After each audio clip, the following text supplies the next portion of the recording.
All right, you have a valve plunger in the torch.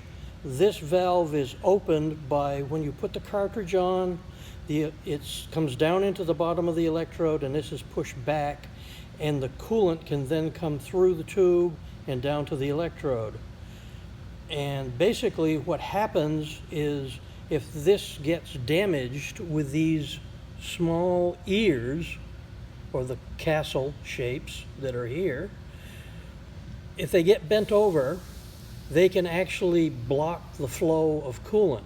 So you may be able to cut at 100 amps, maybe 150, but you can't cut at 200 because your consumables just melt down. They just fail almost immediately because of the heat, because they aren't being cooled properly.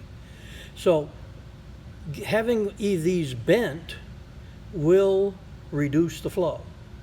They do have a slight arc to them normally, but if they get folded over, then it's not good. The other thing that can happen is these get bent over and you pry them back and they break off. If you break all 4 of the castles off, or 3 of them, and bend one over a little bit, then what happens is when it's put together, the electrode cannot push this tube back far enough to allow the coolant to come down through, and here again you'll have overheating and parts failures. The only way, once these are really badly damaged, to replace them is to replace this valve itself. And to do that, you need a 3/8 wrench, 3/8 inch wrench. And what you would do is get on, you can see from the front, it's a hex. Get on the front, loosen it, take it out by hand. There's a nut. Pull it out, and then you have the valve assembly. When it moves back and forth, this spring pushes it back down, but these holes in the back are where the coolant comes in from the source, comes down through here, comes out here, around the inside of the electrode and back out.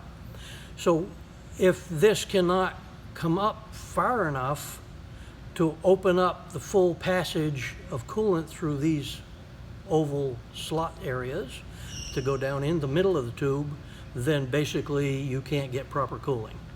So it'll have to be replaced. This is sold as a replacement item, and it has the nut, the tube, the spring, the O-ring on the back. And so when you get the new one, take it out of the bag. I would lubricate the O-ring with the oxygen compatible O-ring grease.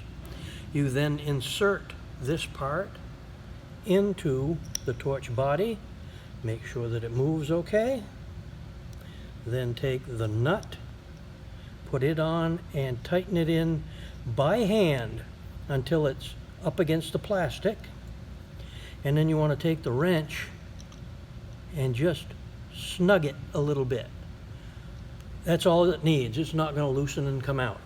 If you over tighten this nut, it will either rip the threads out that it screws into this plastic piece or crack this plastic piece, at which time you have to replace the entire torch body.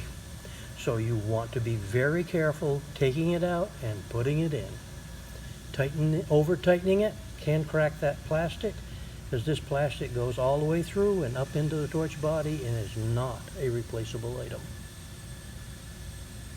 Okay.